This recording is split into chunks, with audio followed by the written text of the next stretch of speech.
haven't worked with a client or a company that has gotten this right in the 20 years that I've been in human resources. Maybe they've gotten it right in some places, but not in others. For 20 years, I have seen this over and over again. Now, what am I talking about? Today, we're talking about employee classifications. Are we exempt? Are we non-exempt? Are we 1099? Are we employee? And mostly we're going to talk about exempt and non-exempt status today. We're going to get into compensation, pay equity, the monies. And if you have followed me for very long, you know I don't shy away from talking about the monies. This is important work that most people don't want to talk about for some reason, but we're all talking about it, right? We're constantly talking to our spouse about it. We're talking to our girlfriends. We're talking to our colleagues, which is protected. We're talking about the money. So why wouldn't we talk about it today? So welcome back to another episode of Don't Waste the Chaos. I'm your host, Kerri Roberts. And this is what I'm going to say. It's not always intentional. We're not misclassifying someone intentionally in our businesses, but the Department of Labor does not care if it's intentional or not. It just doesn't. Department of Labor, the IRS, the Fair Labor Standards Act, all of these things put out data to help us. The Bureau of Labor Statistics, they all put out data to help us with this stuff. So we've got to get into it. This is something that we've got to talk about. So we're going to talk about what classification actually means today, what pay equity really requires, and how to build an intentional comp structure. Anything that's unintentional is by default, right? And we don't want this to be by default. It's a huge line item on our P&L. A huge line item. We're going to talk about benefits in the coming weeks, another huge line item on our P&L, but what we pay from a compensation perspective, it's massive. So why in the Wild West would we let this go rogue? So let me back up for just a minute. You're catching me in the 5th episode of this series that I'm doing on the HR foundation, the systems that it takes. I have 13 parts based on my 20 years in HR that I think that you need in your HR foundation. I'm not talking about an HR department. I'm talking about your HR foundation, the systems that you need. So we already went through the foundational systems. That was a 4-part series. And that was the HR mindset, essentially. What are you responsible for as an employer? It was hiring. It was onboarding. And then we got into handbooks and HR law. So that was the first 4-part.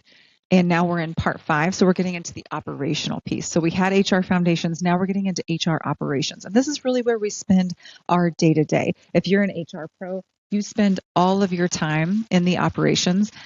And our operations are messy if we don't have the foundations built. So if you want to go back, if you're catching me in this 5th episode of this and you haven't done the last 4, I recommend don't hit pause, listen to this episode, but you're definitely going to want to go back. And I also wrote 3 books over these 13 systems. And the first book is over the first 4 parts, which are, like I said, in your employer responsibilities, your hiring, your onboarding, your law and compliance. So if you want to pick up a copy of the HR Easy Button Book 1, it's on Amazon. It's also on my website. I've also got, if you've been listening to these episodes and you're like, I need to go deeper, I have done some online coursework for you. I've recorded myself about an hour per topic. And then I've also given you 2 to 3 to 4 downloadable tools and resources on each thing. So module 1, which is called HR Foundations, is already out there now. It's live. It's under $400, where we go over the responsibilities that you have as an employer, the hiring, the onboarding, and the HR law and compliance. So grab that, saltlightersadvisors.com/HR foundations if you want to get into that. So operational systems kicks off with compensation, which is what we're talking about today, compensation and classification. Then it moves into leave, performance, and discipline. And we know that's where we spend the crux of our time when it comes to our people and what's taking up the time for leading our people. We're talking about compensation all the time. We're talking about different leaves. We're talking about performance, and we're doing disciplinary actions. That's the operational system when it comes to human resources. So I'm excited to kick this off with you today. So when it comes to whether or not you're exempt or non-exempt, I have so many clients that just yesterday I kicked off an HR audit with a new client. I was asking them a number of questions and I said, so what's the breakdown between exempt and non-exempt classification of your employees? And the person was like, I don't think we have that. And I was like, oh, yeah, you do. You for sure do. First, are you paying people salary or hourly?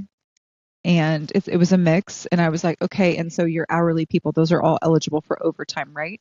Okay, so those are your non-exempt staff. And the salary folks, are any of them eligible for overtime? Okay, the answer was no. Okay, and then how did we decide if we were paying them salary or hourly? And there really just wasn't a clear answer. It was, preference, precedent from the past, just no real structure. And I said, so this is actually set by the Fair Labor Standards Act, the FLSA. It's a federal law. It's not a preference. You're not in trouble with me, but let's get this cleared up. You're probably close. In general, we know we're like, oh, yeah, well, a professional role or maybe a role that required a college degree. Sometimes we put it or like that. Or if it's a manager, then they're on salary. And then a more entry level worker is on hourly. And I would say ish, there's other criteria. So let's actually go through. Let's go through what the criteria is. So a non-exempt employee is going to be entitled to overtime, time and a half for all hours worked over 40 hours. And I think we all know that, right? Most employees, I would say, default to non-exempt unless they meet 3 exemption tests. And these are outlined very clearly if you go to the Department of Labor and you look at the Fair Labor Standards Act. The difference between exempt and non-exempt is very clearly mapped out. Now, there's some wiggle room inside of it. I've certainly seen some job description manipulation and some different things like that. So there's some wiggle room to justify it. But here are the 3 exemptions, and they must meet all 3. So they have to meet all 3 to be able to be deemed as an exempt. And so the first one is the salary basis. They're paid a fixed salary, and they're not docked by partial day absences. Now, can you make them use PTO if you have it, paid time off? Yes, you totally can. But that's one of them, okay? We pay them a salary. They're not docked for partial day absences. The second is the salary level.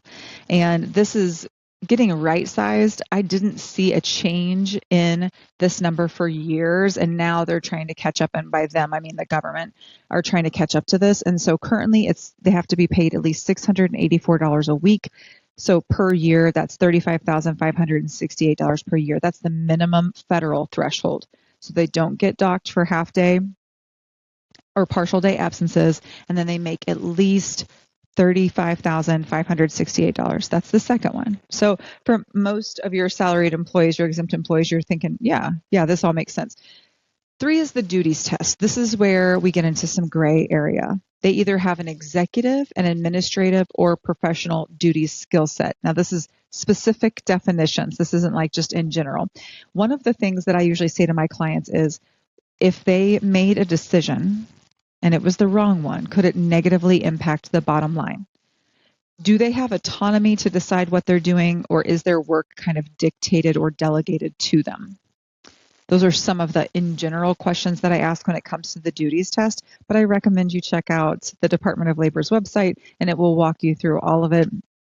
And if you don't have documentation like a job description clarifying this, you're going to want to do that as well as part of this. So of course, we want to make sure that they're classified correctly, but we also want to make sure that the job description is matching what they're actually doing, and that's feeding into this classification. So it's the 3-part test, and that's what it entails.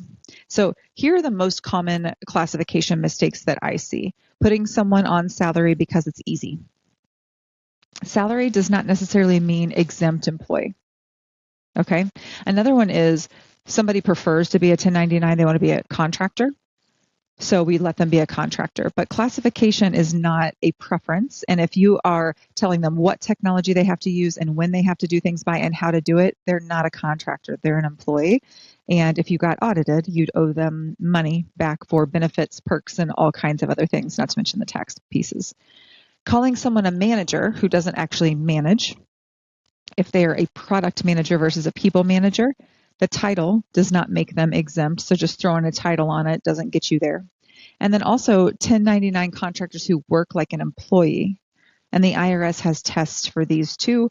I've got a few free resources out on my website that can help you dig through these as well. So if you're docking a salaried employee's pay when they leave early, you may just have blocked their exempt status. That's an overtime liability for every hour over 40 that they've worked. So just some things to think about. If someone, and if you're an employee and you're listening to this, you're like, oh, wait, that's happening to me. I would address that with your employer. Most of the time, in the cases that I've seen, all of the time, it hasn't been anybody trying to be shady. And a lot of times when I'm talking to a client, they'll say, well, I pay them salary because the work is inconsistent, but I want to retain them. And so I want to make sure even when they don't have 40 hours worth of work that they get 40 hours worth of pay. And I'm like, well, that's fine. You can pay them a salary, but they don't need to be exempt status. They still qualify for overtime. So when they work overtime, they need to get paid for overtime. It's not like, well, in December, they work less hours, but then in the spring, they usually work more. Okay, well, if you want to pay them a salary, that's fine in the winter to retain them, but in the spring, you're paying them overtime because they're a non-exempt employee. They don't qualify for the classification of exempt. It's just not a preference that you can choose. It's a federal mandate.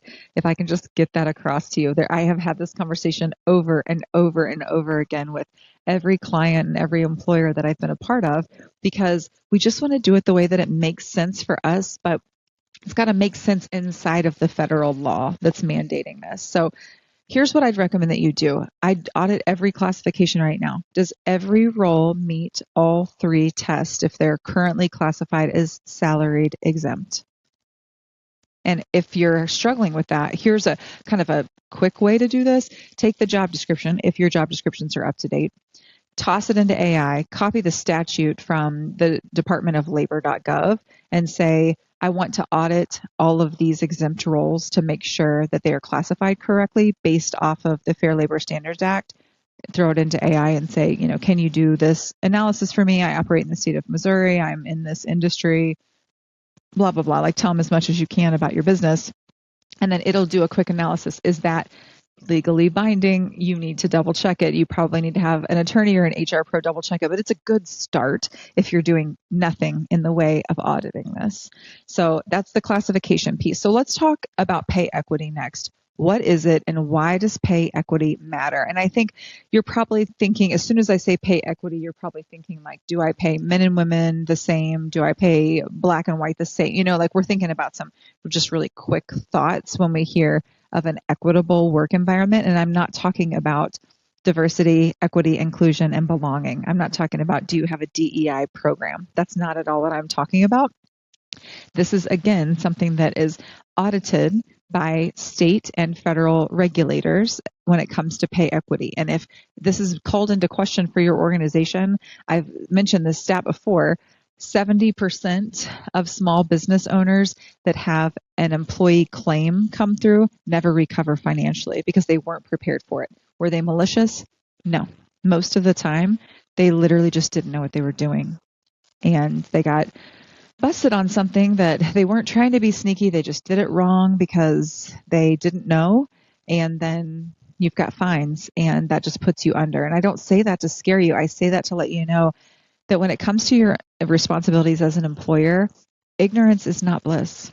We have to be educated on what it is we're responsible for. And at the moment that we hire one person, we're rocking and rolling. We're an employer. We need to know what we're responsible for. So pay equity doesn't stay hidden, right? Someone always talks. The question isn't whether another employee knows that you're making mistakes. It's whether your pay practices can hold up when they do, because it's going to be talked about.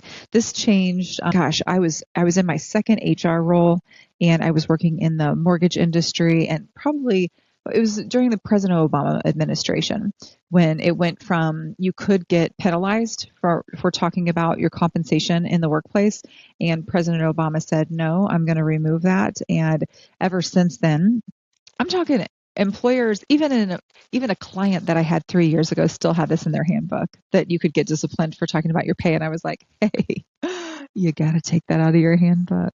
And she was like, well, they can't talk about their pay at work. I'm like, they can. And they do. And they are. And the law actually, I'm not going to say encourages it, but makes it safe for employees to talk about it.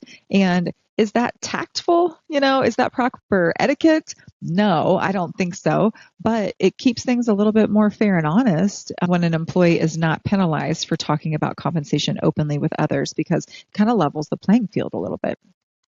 Pay equity does not mean everyone has to make the same. Right? An equitable environment doesn't mean that everybody gets the exact same opportunity. They're not making the same. It means pay differences are explainable and they are defensible. This is where having a pay strategy comes into play. Most organizations I work with pay by default, and I want you to pay with intentionality. This is why I do compensation data studies all the time. I can nerd out on some compensation data. The analysis of it is so good. I essentially put together a spreadsheet. I have you give me the name of every employee, when they started with you, their job title, what they're currently making, and when they were last given a pay increase.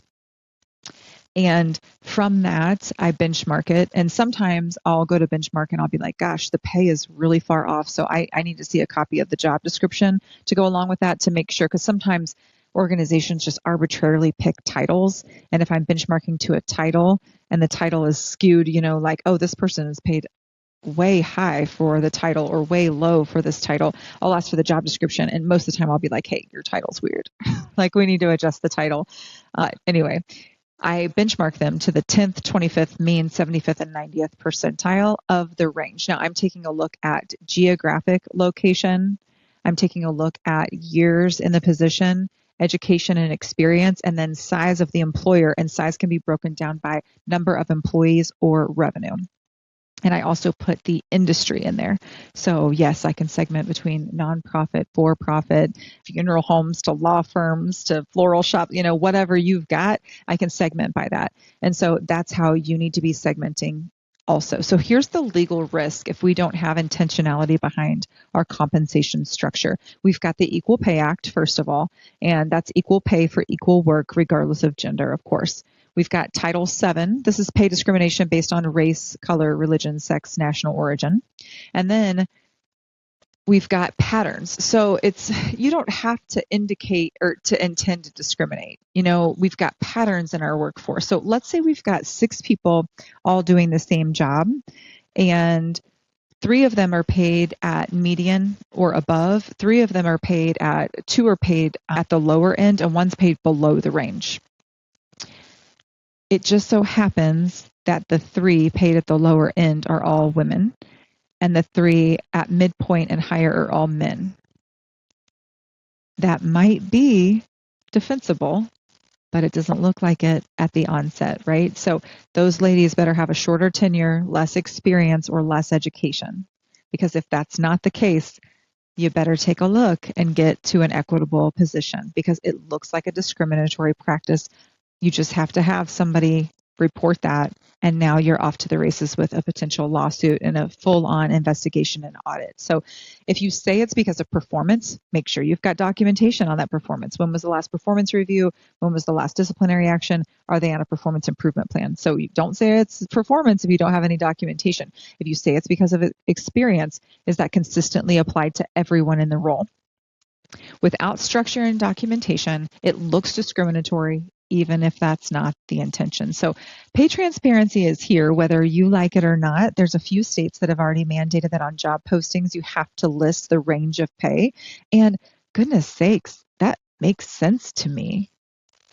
Because sometimes a job title and a brief blurb on a job posting doesn't really explain the depth of the role. And so you don't want to apply for something that's way below and then go through that emotional process of applying for the role. And then same thing on your end. You don't want to be attracting candidates who aren't qualified for that role either, because then you're having to filter out and it's taking longer. So I'd say put a range out there. I would always put a range out there. I operate in the state of Missouri. Missouri doesn't require it yet, but I encourage all of my clients, put a range out there. Like, transparency is better and clarity is kind. So I would say proactive transparency is going to equal less turnover and fewer uncomfortable conversations. Just being honest. Here's exactly what it looks like in our organization. Here's the range. And you might say, well, I don't want to shy away a person that, might have been a fit because our range was too low because maybe we pay them higher. Okay. if it's a male who ends up getting that role, and then you've got females already in that role, and then you're going to pay the male higher, but he has less experience. You know what I'm saying? Like, let's just be strategic about it. Let's actually have a plan in place with intentionality. So how do you build a good compensation structure at your organization? You don't need a compensation consultant necessarily to build a structure, but you do need three things. You need a benchmark, you need a range, and you need a philosophy that you can communicate to. So let's talk about benchmarking the role. What does the job pay in the market? And I mentioned the market is your geographic area, your industry, your company size, things like that. You can use BLS.gov, the Bureau of Labor Statistics.gov. You can use LinkedIn Salary. You can use Indeed. You can use Glassdoor. I pay a pretty hefty fee for a subscription to an organization that I've been using since 2008. I just happen to really, really trust it. And so I use that for all of my clients. And it is a scraper that pulls, it has contracts with companies like ADP and UKG and Paycor and Paylocity and all of that. So it pulls job titles and compensation. It's got geographic, demographic, all of those things, industry, all in there. And so that's what I personally use. It's the best of what I have found. It's not cheap, but you know what I mean? Like, that's the tool that I'm going to bring to bear for my clients. I'm not just going to throw it into AI, even though that's a good starting place to use. And AI is going to scrape BLS.gov, LinkedIn Salary, Indeed, Glassdoor, all of those things. But just be intentional and be consistent. If you're looking for salaries, look in a similar place for all of them. This gives you the midpoint. So what a fully competent person in the role is worth. So that's benchmarking the role. Step 2 is building the range around the midpoint. So let's say typical range, if they are getting 80% of the pay, then they're more entry level or learning, whereas they're getting 100% of the pay, that they're fully competent in the role. And if they're getting 100% and 20% of the pay, they're expert. They exceed expectations in this area. So where someone falls in the range is supposed to equal their experience plus their performance plus their tenure. And we know that we're paying at the higher end of the range for these roles that are hired to recruit and retain also, right? So and we want to take that into consideration as well. If we've got a tough to recruit for position, maybe we're paying at the higher end of the range. This is a business decision. You need to own it and you need to communicate it. I don't understand why this would be a secret, because this is a part of your overall business foundation and your structure. Having intentionality about this is something to be proud of. We do an annual compensation data study. We make sure that we are paying at least at the midpoint of the range. And if someone's not paid at the midpoint of the range, that's because of a performance issue. And those performance issues are all documented, and we're coaching those employees up and getting them trained to where they need to be. That is a great compensation strategy. I don't know why we wouldn't communicate that, but I get it. We pay at 50% percentile of our market and invest heavily in development. That's a compensation strategy. We pay at the under the 50th percentile, but we have an amazing benefits program. So we pay 100% of medical, and we have an amazing retirement program, or whatever it looks like. It can be a lot of different things. Make it make sense for you, but just communicate it. Make it standardized. Okay, so we've got benchmarking the role, building the range around the midpoint, defining our compensation strategy. And then the next is when it comes to raises. What are our raises tied to? And so many organizations that have been around for a really long time have the most arbitrary raise process that I have ever seen. It is mind-blowing. I cannot fathom how they have went for this long with these arbitrary raises. Like, absolutely stop that. And it's not because I want to take your flexibility away. It's because, how are you really coming up with this? Isn't this hard for you? I mean, when you're thinking of how people get increases, and then also you're looking year over year, how are you projecting this in your budget? Your CFO or your controller needs to be pushing you on this and really steering the ship. If your HR pro is not doing it, then at least your money person needs to, because how are we doing raise buckets? If you're arbitrarily giving raises here and there, or even if you do a one-time a year performance review and you're doing raises there, but they're still arbitrary, how are you projecting for that? How are you budgeting for that? This is so important. Are you attaching raises to cost of living? Are you attaching them to performance? Are you attaching them to both? Or is it random? Are you giving bonuses at the end of the year? How are those bonuses determined? Is everyone getting the same thing? Like, what does this look like? Most small businesses are doing this in the most random, haphazard way that I've ever seen. And here's the very first thing that I do when I get into a business and I'm doing a comp data study, which usually I either get brought in just for a comp data study, Or I'm doing an HR audit, and one of the things that I tell them is, okay, you've said you want to get into a 6-month engagement with me. The first month we're doing the HR audit, we're outlining everything that we want to tackle. I put it in a risk order. So biggest financial risks like insurance and lawsuit risk and cultural risks. And so here's where I would attack these one by one. Most generally, we're taking a look at the compliance pieces first. We're getting the handbook and policies nailed down. And then usually we're getting into classifications and compensation. That's usually the cadence because those are the ones that I'm like, hey, if you get called on this, you're going to pay out the nose. And that's going to be unfortunate. So let's get in there and dig in. And so when I do the comp data study at the end of that preliminary part where I plot everybody 10th, 25th, mean, 75th, and 90th, and I take where that person's paid, I plot them, and then I say, in general, it looks like your current strategy is X, Y, and Z. You pay on average at the 75th percentile, or you're paying at the 25th percentile with some variance, and here's where the variance lies. So I give them what I see are the trends and the patterns in their data. Once we get through all of that, then I'm taking a look at their raises, and I'm saying, okay, so I want to know last year what raises were attributed to. And most of the time it's like, just when a person asks or says they're leaving and they're going to need more money to stay, or, if somebody's done a really good job. And all of those reasons are fine. But what I would say is, let's say an employee comes to you and says, I've gotten another job offer and it's for more money. If you know beyond a shadow of a doubt where they fall in the range and they're already on the upper end, but their performance isn't crushing it, and you've got a hiring process, so it's not super, super hard for you to recruit, it's always better to retain someone, but at least in that moment, you can make an educated decision. Gosh, if we pay you more, it's going to be at the top of the range. I want to see you take on additional responsibilities, or, we want to move you to a more advanced role, or, based on your education and experience, I think you're appropriately paid in the role. We'd hate to lose you, but they're pricing you out of the market. And I just don't think that you're going to see the growth experience that you have with us. I don't think you're going to see that there. And not to mention our benefits package, maybe I'm willing to give you a one-time bonus, a retention bonus to stay. But as far as increasing your base pay, I don't really feel comfortable doing that because we have a strategy.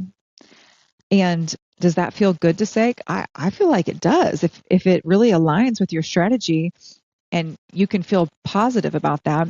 But I take a look and say, okay, let's say cost of living, I'm recording this in 2026. It just came out. It's like 3.8% is the cost of living adjustment because due to inflation. It's just astronomical right now. It's super high. So if you are giving your average increases a 3%, then that person is actually making less money than they were the year before.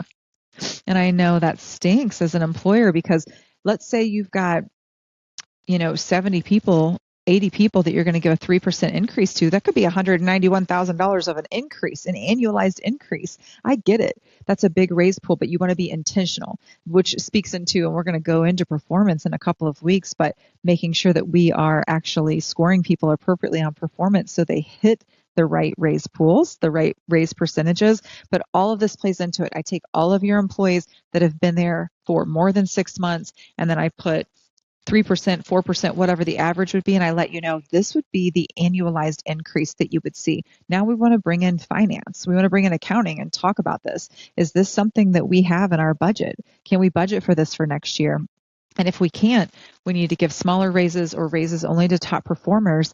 But this needs to be educated, not arbitrary. We're not just like stumbling our way through the dark here and then we're wondering why money's not spitting out at the other end and we can't make the investments in tech or whatever that we're wanting to make. So this is really important. Whatever your answer is, we just need it to be consistent and communicated to your employees. Surprise raises feel great. Surprise, you're not getting a raise does not feel very great. So let's just be intentional about it. So let me put all of this together. There's 3 questions to ask right now about every single person on your team. What is their classification? Exempt, non-exempt, 1099, W-2, and is it appropriate? Number 1 thing that you should ask. Number 2, can I explain every single person's pay relative to other people in the same role? Does it all make sense? Is it documented? And then 3, do I have documented rationale for where people fall inside of the range? And a range can be as simple as everybody with the same job title, who gets paid the lowest, who gets paid the highest. Boom, there's a range. Is it the most educated range you ever had? I mean, we got to start somewhere, right? So that's your range. And then where a person falls in that range, is that justifiable? Does it make sense? And when I'm talking to clients and I see pay equity issues, which I do, and it's fine, I usually give them about a 3-year plan, because I understand that we can't just go level setting. If by and large we've been very arbitrary about our pay, we haven't been consistent or intentional based on data, then we're going to have some issues that we need to right. So let's say we do all of that in 1 year and it puts you under. But, well, that doesn't make very much sense. And I'm a really piss poor consultant if I recommend that to you. So I'm going to give you a 3-year plan. Like, hey, if this person is performing, we need to get them up to par and to the range. A lot of times, it is because a person who has been with us for a really long time and they've gotten small little raises here and there over time, and then we bring new people in and the market is more competitive now, and so we've brought them in, and somehow our newer people are making $15,000 more than our people who have been with us for 7 years plus. That is a kick in the you-know-what to those people. They have been here, they've been loyal, and you're not and sometimes it's like, well, they're close to retirement. They don't care. Don't do that. And if they're close to retirement, we might have an age claim. Like, let's just be equitable when it comes to our compensation strategy. So those are the 3 questions that you need to be asking about every single employee in your organization. If you answered no to any of these, it's not a problem. It's just a project. It's just something that you need to put together. So I'd start with the classification. That's the highest legal risk.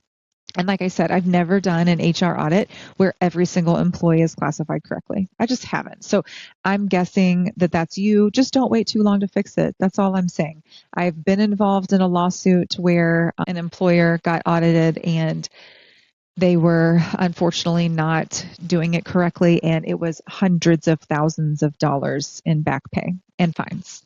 So just don't let it be you. You don't need a fancy software. You don't need a compensation consultant to start. You can ask yourself those 3 questions, benchmark the roles. You need documented rationale for each person's placement. This is a project. It's not a year-long initiative. Just something that you can tackle. If it feels overwhelming, start with the roles that have multiple people in the same job title, because then you know that's where equity kind of comes into play first, because you've got multiple people, multiple genders, multiple generations, multiple ethnicities, whatever it is. So I would start there. And once you start doing it, then you're going to feel so good, and then you're going to have the data, and it's just going to be an amazing flywheel. The cost of not doing this is overtime liability, potential discrimination claims, and turnover when pay inequity becomes visible, and it will. So here's one step that I want you to take. Pull up your team list and do those 3 audit questions real quick. What's their classification? Exempt, non-exempt, W-2, 1099. Second, can I explain their pay relative to others in the same role? And 3, do I have documented rationale for where they fall within the range? Ask yourself those 3 things, and you are well on your way. And if you need help, don't forget, you can go to saltlightadvisors.com/HR Foundations and take my online course. You can always pick up a copy of my book, or you can reach out to me, saltlightadvisors.com/contact, and just say, hey, I heard your compensation episode and I think I'm needing a compensation data study, and we'll get on it. It takes me about 3 months to do that process, from what I like to call soup to nuts. And the reason why so many people are like, I just want the spreadsheet or whatever. I am not going to just give you the spreadsheet. You can go do that on your own. I'm going to do a comprehensive audit. I'm going to look at classifications. I'm going to benchmark every single position. I'm going to plot where your people are at. I'm going to help you with your forward-looking compensation strategy. And we're going to talk about raise buckets, period. Like, we're going to look at job descriptions inside of that. It's going to be comprehensive, and it takes me some time to do, but you need it. And when a client comes to me and tells me what they need, most generally, unless they've got an HR pro in seat, my thought that might not come out loud, because it probably shouldn't, but my thought is, how do you know? Honestly, I mean, how do you know what you need? Let's get in and do an HR audit, and then let me walk this alongside you and tell you where your greatest risks are. You probably have an inkling that something's off, or you feel stressed because something's out of order, but let an HR pro come alongside you and say, hey, here's where your greatest risks are. I'll do a gap analysis, and then we'll tackle them together. It's so exciting. Okay, so the next episode is going to be in the HR systems as well. We're still on those operational systems. Next one is on leave management. We're going to get into PTO, sick leave, FMLA, how to handle requests fairly without creating any liability. So we're going to get into that next week. I put out an episode every single Tuesday. If you're not subscribed, what are you doing? I want you to catch these episodes. You definitely need to do it during this 13-part series, because once I get done, if you've been following along and blocking out, let's say, an hour after every episode to think through it and apply it to your business, pull down the transcript from my episode from YouTube, throw it into AI and say, for my business, what do I need to be doing based off of all this stuff that came out of her mouth today? And that's a really great start. Use this. So hit the subscribe button on Apple, Spotify, YouTube, and forward this to a peer. The last time that you talked to a peer and said, oh, the HR piece, the people part is so hard, whatever. I usually like to say you probably don't have a people problem, you have a systems problem. And this is just speaking to that. So I know some of this can seem like really hard work and complex, but friends, the work is worth it. So don't waste the chaos. Embrace it. I'll see you next week.